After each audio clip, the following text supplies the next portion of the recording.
welcome to the first ever online edition of Different Church. My name is Hannah and I am the pastor of Different Church, and today we are trying something entirely new, which is an online video sermon. Yay! Actually, this could go terribly wrong or it could be wonderful. You can be the judge of that. If we make it through the entire sermon without me hitting this microphone, it will be shocking.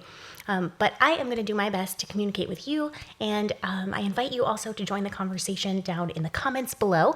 We will have some people watching this all at once, and of course, if you're watching this at a later time, you can join the conversation there as well. So, today, we are going to talk about a famous Bible passage.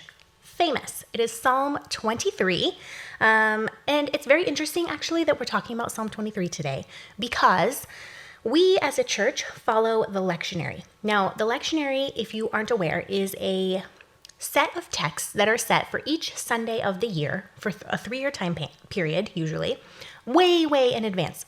So there are hundreds, perhaps thousands of churches that are talking about the same passages of Scripture as everyone else on the same Sunday. So as we are talking about Psalm 23, there are many other churches who are also talking about Psalm 23 today. And that's really powerful to have that community with our brothers and sisters in faith around the globe. But it's interesting that Psalm 23, one of the most famous passages in the Bible, and also one of the most appropriate for what we are experiencing right now, is the text for today. So I'm going to read it, and then we'll kind of discuss it together. Now, normally as a church, we use the NLT, which is the New Living Translation, because I feel like that's very easy for everyone to understand. It's pretty clear in the way that it gets its point across. But when it comes to Psalm 23, a lot of us, especially if we've grown up in faith or faith tradition, is we've heard this psalm over and over, and so we have a particular version of it already in our mind. So the version that's in my mind that was read to me as a child, that was said to me in church services when I was growing up, is the New King James Version of Psalm 23. So that's the one I'm going to read because it's most familiar to me. But I invite you, after I'm done reading this short passage in the New King James Version, if you have a different version that speaks to you, maybe it's the NLT, maybe the NIV, maybe the Message Bible, anything that connects with you and you've heard this psalm in that phrase that way before, you can pause this video and go read that to yourself. Psalm 23. The Lord is my shepherd. I shall not want. You make me lie down in green pastures. You lead me beside the still waters. You restore my soul. You lead me in paths of righteousness for your name's sake. Yea, though I walk through the valley of the shadow of death, I will fear no evil. For you are with me. Your rod and your staff, they comfort me. You prepare a table for me in the presence of my enemies. You anoint my head with oil. My cup runs over. Surely goodness and mercy will follow me all the days of my life, and I will dwell in the house of the Lord forever. So, first of all, Psalm 23 is a beautiful piece of poetry. Even if you are not a person of faith, I'm sure you've heard some of those words because it's a very famous, very ancient poem. And we're lucky to have it to be able to discuss, but we are lucky on a different level because as people of faith, we can actually relate to it and it can tell us something about where we are right now. And so first, let's talk about meaning. So how do we see meaning? What is the meaning of being human? What is the meaning of being a person of faith? So a prevailing belief, certainly I have believed this at points in my life, is that God creates meaning in our life by making things work out a certain way. And I hear this in statements like, all things work together for good, or don't worry, it'll be all right in the end, or don't worry, God has a plan. But here in this particular passage, we see that neither the shepherd nor the sheep are making promises that everything will be well. And even when that verse in the New Testament is quoted, all things work together for good, it doesn't say all things will be good. And that's an important distinction to make because I feel like that's one of the really unhelpful statements people make when something tragic or terrible is going on in your life. Someone's like, all things work together for good, don't you know? I'm like, Yes, that's not helpful right now. Because right now, in this moment, what is happening is not good and it doesn't feel like it's going anywhere productive. It only says, this verse, that there will be a good outcome at some point, which we maybe will live to see and maybe we won't.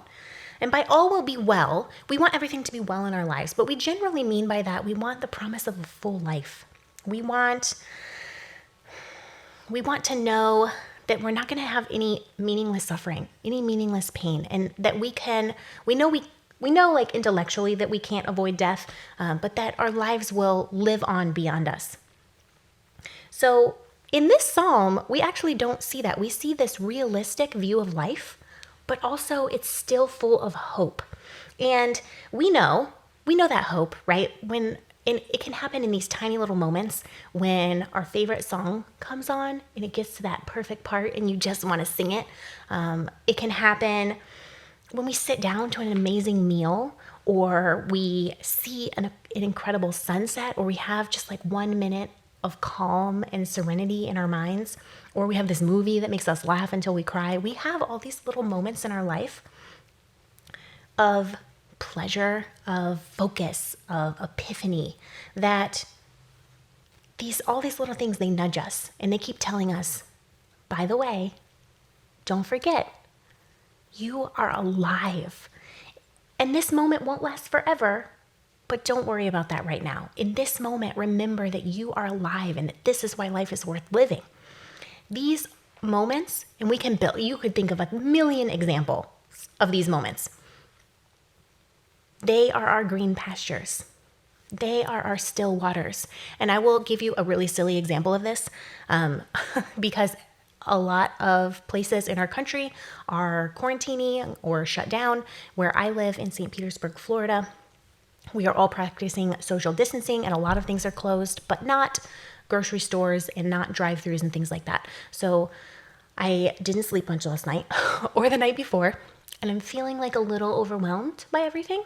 And so my husband went out to do a little bit of grocery shopping this morning for the next week, and he brought me a coffee, which is a tiny little thing.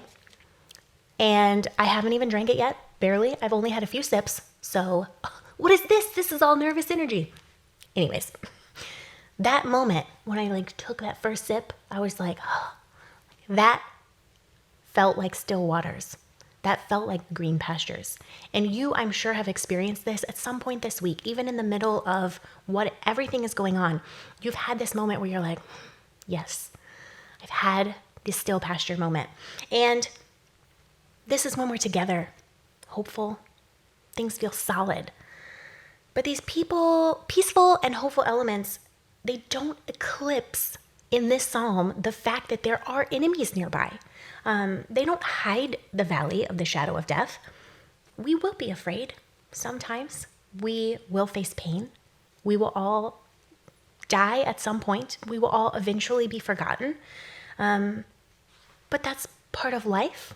To live as a human, to have meaning as a human, to have a full life means we experience everything life has to offer. And we can actually filter it through the lens of faith and purpose. And we often search for purpose on a global scale or a grand scale. We want to leave a legacy. We want to be remembered. We want to have this deep, abiding purpose that travels with us no matter what we do. We want to have fulfillment.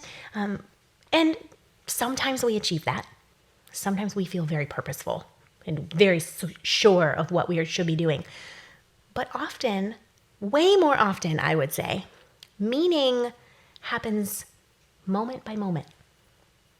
Meaning actually isn't promised to us beyond this moment right now. Meaning happens real time. This moment is all we've got. Today, minute by minute, I've got this moment to talk to you. And then I'll have another moment and I'll drink my coffee with my husband. And then I'll have another moment. And then. And we often talk about God in terms of God's eternal care for our souls, the resurrection, the life eternal, the hope, the glorious hope that keeps us going forward, that future happy day. In my tradition, which is Pentecostal, we have this song that one of the lines is, "One glad morning when this life is over, I'll fly away." So we have this image of like redemption and peace and fulfillment in the future. But often what we forget is now. Because in this psalm, in Psalm 23, as sure as a shepherd cares for their sheep, a shepherd would never dream of abandoning their sheep. As sure as a host prepares a feast for people who are being chased by enemies, God is with us in the present moment. God tends to us and cares for us in the present. And God is here now, which we know, but sometimes we forget and we don't think about it. In the New Testament, especially in the Christmas story, there is a name for God that is used, and it's called Emmanuel. Fun fact, my grandfather's name was Emmanuel. That is neither here nor there. I just thought you might want to know that. So Emmanuel is a Hebrew word that means God with us. And in every moment. Like at Christmas, we're like, yeah, Emmanuel, God with us. God was a tiny baby, dear 6 pound, 8 ounce, tiny baby Jesus. Like, we know God with us. We can grasp that. But do we really understand that it is for now as well? That in every moment, even the most mundane and ordinary, even the most joyful or the most sorrowful, that God is with us right now, with our fears, with our boredom, with our social distancing. So when we think about this, we inevitably come to this question, which is these ordinary moments of holy wonder, these sacred moments where God is with us right now, are they enough for us? Do we need more from God? Or can we trust that what we need and desire most are provided to us when we pay attention and we work together? And what do we need and desire most? There's so many things that we could need or desire, but I think underneath most people, what we want more than anything is we want that sacred break from the hard work of being human. We want to have people that we love and that love us. We want to be in relationships. We want food, shelter, and hope. That's what we desire. And can we think that those ordinary things where we can be with each other, be with our families, be with people that love us, is that enough? Is that a sacred moment for us? There's always the fact of all this beauty around us, even in the middle of pain. There's always all these possibilities for love and hope, even in the middle of uncertainty. And this is the gift of God. It's fleeting and eternal. And by that I mean it's right here, right now. And then we're on to the next moment. And that moment has passed. But did we stop to notice that in that moment, there was the sacred? So this psalm is a comfort, but also a challenge. So the same God in this psalm who leads the sheep by the still waters, gives them green grass, restores their soul, is the same God who leads them into the valley of the shadow of death. Now, the sheep are not wandering there accidentally.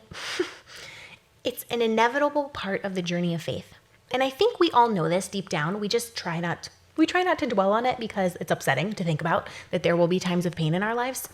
But when we follow truth, when we pursue justice, when we elevate love,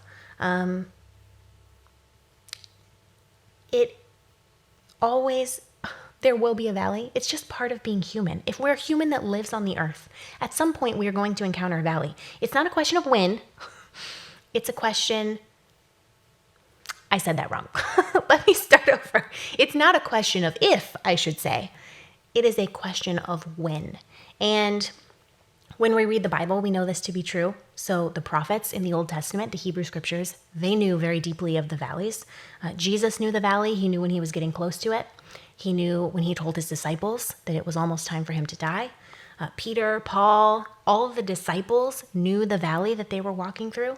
We know it as people who left stability and security and comfort to try to plant a tiny little inclusive community of faith called Different Church. And God sometimes will lead us into dangerous lands or through dangerous lands. And if we've grown used to still water and green grass, we might ask, are we still following the shepherd? Because we are called to walk in the valley that everyone will eventually get.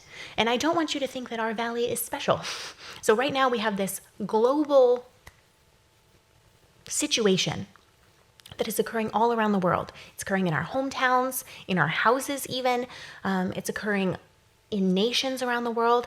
And everybody as a human is walking through this valley together. But there is something about being a person of faith because we know that we are not in the valley alone, that the shepherd is actually with us, watching over us. And Psalm 23 highlights two things about God that are important. So first, our journey of faith is an unfolding journey. And God unfolds to us how we can proceed, how we can have meaning, how we can have comfort as we walk. It's not told to us usually in advance, which is probably a good thing because if it was told to us in advance, we would be like, nope, not doing that. I'm going to run away. Thank you. So when we take a break beside still waters, when we take a rest in the green pastures, we restore ourselves. We build up our energy, we build up our strength, we clear our minds, we have focus, but we don't stay there permanently. We stop to rest for the next leg of the journey. And I'm sure we've felt this at some points in our lives.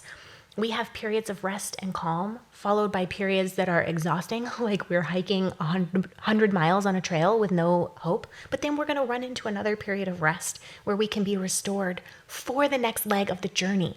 The peaceful part of our life is meant to bless us. It's meant to build us up, but we're not meant to stay there forever. We are meant to walk the path of life, knowing that there will be another time of rest and that there was a time of rest before, and that in the middle, when we're walking in between those oases, we are not alone. And there's a shepherd who is God looking out for us. And second, when we think about this psalm, we think in terms of hospitality. So we have a very different understanding of hospitality now than they did in ancient cultures. Usually hospitality, being hospitable, is something you do like, I invite friends over to my house and I am the host. I'm the hospitable host. Maybe I'll order them a pizza because y'all know I'm not cooking. I might light a candle, something like that, make drinks. That's being hospitable. Or we're like, come on over.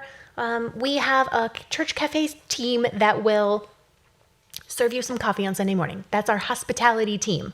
But in the ancient culture, and I'm not saying there's anything wrong with our current definition of hospitality. We just need to think when we try to translate this into an ancient culture in which this psalm was written, that was not their understanding. So being hospitable in the ancient Hebrew culture and in many of the cultures around the same time that the Bible was written is always revolved around the treatment of complete strangers or travelers who could not fend for themselves or were in danger of some kind. So if you were a traveler in the ancient world, there were very few inns. There's not like there was hotels on every corner. There were no drive-through restaurants. There were no Starbucks to get you a coffee and have that moment of glorious angels singing when you take your first sip. There was none of that. So if you were traveling on the road for a long distance, you had nothing. You had the clothes on your back. Maybe you had a knapsack or a backpack of some kind. If you had any large sum of money on you, you'd probably be very worried because literally anybody could just come beat you and take your money. And to be hospitable in that culture was to accept and protect a complete stranger into your house. If somebody was walking and it's late at night, they have nowhere to go, and they knock on your door, to refuse them would have been unpardonable. And that's why we see many times in the Old Testament, we have these stories of people that are punished or they receive some kind of punishment because of their treatment of strangers. Because the stranger is a defenseless person in this situation and relies on someone else for protection, for comfort, for food, for security, and for meaning in that moment. And the words used in verses 5 and 6 are the type of words that a thankful guest would use to their host who has protected them and fed them. And when we reflect on the hospitality of God, who has fed us and protected us from danger, we can say things like, "You prepare a table before me in the presence of my enemies."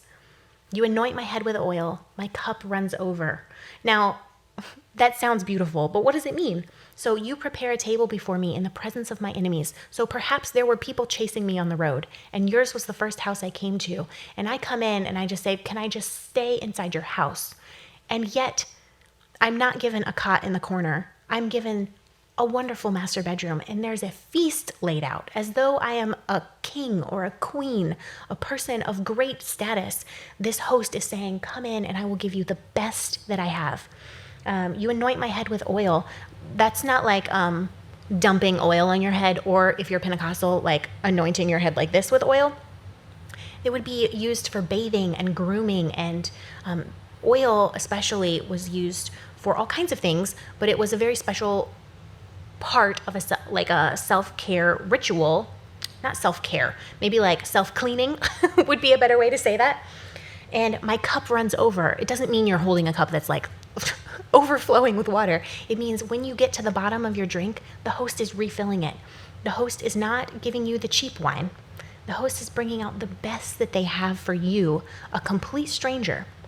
And so when we think about God, these are words that are powerful, because we often are strangers with things that are attacking us from outside. And we can come into a church, we can come into a faith community, we could come in just to a friend's house and say, I don't know what to do. It feels like everything is closing in. It feels like I'm not going to survive this. Can I just sit with you a while? And we come in expecting scraps. And what God prepares for us is a feast, a table of the best things. In the middle of our pain, in the middle of running from enemies, in the middle of the valley of the shadow of death, our cup runs over with hope. Our cup runs over with life. We can take a moment to focus on our bodies and check in with ourselves and say, you anoint my head with oil. Am I taking care of myself? What is laid out for us we don't deserve it, right? We're just a stranger traveling on the road, and God opens the door and says, come in. I have prepared the best feast for you. And sometimes we are the host for other people. And sometimes we are the ones who are hosted. And we need both in our lives. And we really, really need each other, especially in a time like this. Because when we think about this metaphor of the shepherd protecting a sheep in a dark valley, and the host protecting a stranger who is tired and exhausted and worried, and giving them the best that they have. When we think that this is what God does for us, how does God do it? Through each other. God takes on flesh, which shouldn't be surprising to us, because our main story in Christianity is God became a person, took on flesh, became Jesus, and was with us. And so when we say, how does God do this right now in our current situation? It's that God takes on flesh, takes on us, and then we serve each other. We can gift each other with what we need. We can be the hands and the feet of Jesus. We can be the people who are the host and who are hosted. And so Psalm 23 invites us to ask how we are living in community, in terms of body, in terms of our souls and our spirits, so that we can continue the work of God without being isolated, overburdened, or lost to despair. Because the journey is always going to keep going on, but there are ways we can live so that when we keep going, it feels like hope, not exhaustion. And on a personal note, this week has been rough, and I'm sure it's been rough for many of you. I'm sure perhaps you feel exhausted. Perhaps you don't feel like there's a feast before you. And this is where we can help each other. And so let's think about this. This is what I want you to think about as we close. And you can share in the comments if you feel comfortable sharing your responses in the comments, or joining in the conversation on Facebook or Instagram. We also have a Slack channel for our online messages. If you would like that, you can comment below and we'll get you hooked up. As we approach the next week, because it's Sunday and we have another week of this where things will be changing constantly, what is one thing you can do right now to feel less isolated? If you're in your house, home alone, you're practicing social distancing, or you are quarantined right now, what is one thing you can do to feel less isolated? What is one thing you can do right now to help other people through this devastating time? And finally, and this one perhaps is the most important, and this is the one I really want to reflect on, is how have you seen the grace of God, the care of the shepherd in your life this week? And really think back, because if your answer is instantly it wasn't there, I guarantee you it was. I guarantee you that somebody took on the flesh of God and we cared for each other. Somebody has reached out. There has been some moment this week where you felt hope, where you felt calm, where your body said, hey, you're alive. And even though you walk through the valley of the shadow of death, we will fear no evil, because we are not alone. The shepherd is with us. And surely this goodness and mercy that we've created as a community, that we have created inside of us, and that we can share with each other in the world, surely that will follow us all the days of our life. And we will dwell in the house of the Lord forever.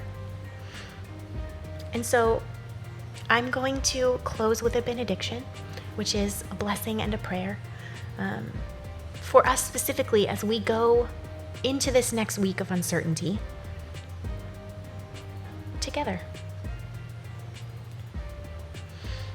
God, in your presence, we are nourished with abundance. You make our weary hearts glad. You remind us of the ordinary gifts that surround us. May fear of scarcity never let us forget all that we have. Keep us from greed. Keep us from selfishness. Let generosity and hospitality always pour from us. Goodness and mercy go with us from here. Relentlessly, they pursue us. Even in the middle of valleys that can make us fearful, even when danger feels as though it draws near, still the gift of God will not yield. Sacred provision surrounds us. Let us go in the confidence of God's care for us and our care for each other as we follow Christ wherever love leads. Amen. Well, I was going to say this wasn't a complete disaster. Thank you. Special thank you to Jarrett, who helped me with this video setup. Jarrett is our tech director. So very thankful for him. Thankful for all of you that are watching. And I just invite you, as I said, to keep connecting with each other, keep connecting with us as we go through this week. And we will see you next Sunday. Bye, friends.